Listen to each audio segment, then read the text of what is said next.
Oduu waraana bilisummaa Oromoo ilaalchisee amma nu gahe qabnam.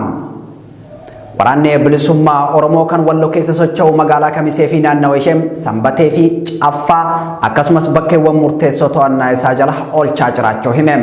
Ajajaan Buttaa Walloo Kamisee akka OMN itti himetti humni waraana mootummaa cabee baqatee naannawa san gadi lakkisee baheeti jira. Humna naftanyaa nu cabsuuf nutti dhaadachaa tureem haleellee cabsinee irra aanneerra kan jedhu waraanni kun hanga walabummaa Oromiyaa agarrutti waraanni keenya kutaa Oromiyaa cufarraam bakkeewwan tarsiimoo qabachuuf kufee kuffisaa jira jedhan.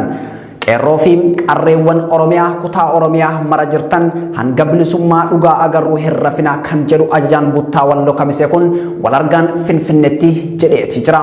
Waraanni bilisummaa Oromoo naannoo Finfinnee dabalatee goolee Oromiyaa hundatti sochii jabatti akka jiru OMN yeroo garagaraatti gabaasaati jira. Turtii gabaabaam ajajaan Buttaa Walloo Kamisee Oromiyaa Miidiyaa Neetwork wajjin taasisee akka ittaanutti dhiyaatam hordofam. Jaalatamtoota fi kabajamtoota ilmaan Oromoo baga gammaddanii sininjaa ammoo warri bildiginnaatis baga dildilirraan kuftan baga rabbi sin salbisee baga immoo nuyi lubbuun jiraannee ijoolleen Oromoodha ijoolleen dhaloota qubeetun kan boruuf abdatamtutun waraanni bilisummaa Oromoo Kamisee seenee bildiginnaan baqattee bakka TPLF komboshaarraa achi qotaatarte waan harbuu asii qotaattarree jirra. Makalakaya dhufus bitatee waa hunduma haala mimmijeessineetuma gaggadhiisuu jirra.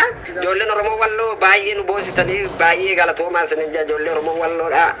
Goota sanyii warqitu wallaahi baay'ee isinin boonna. Baga rabbi nu garsiise silaa dirraashii nu balleessuuf yaadee rabbiin ammoo isaan balleesse. Shira nurratti xaxamaa ture shira nurratti Oromoo Walloo irratti xaxamaa ture namuu biyyattu namuu quba qabdanii waan dhageessanii.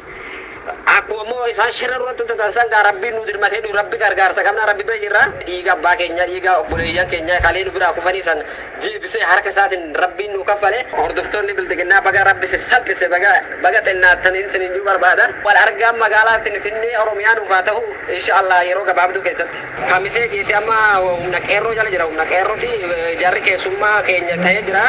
Keessummaadha bakka Kamisee Caffaa Sanbatee haxaayilleen bakka amma sodaa keessa jirti jarrinis keeyyaanu kan akkasiitiin waraana adda bilisummaa Oromoodha akka deeggaran ijoolleen qeerroo Oromiyaadha akka jirtu daandii cuftee waan qabdu inni qawwee qabu inni dhagaa qabu ka'anii akka falmatan bichaa biraan naageessanii isinin jaa.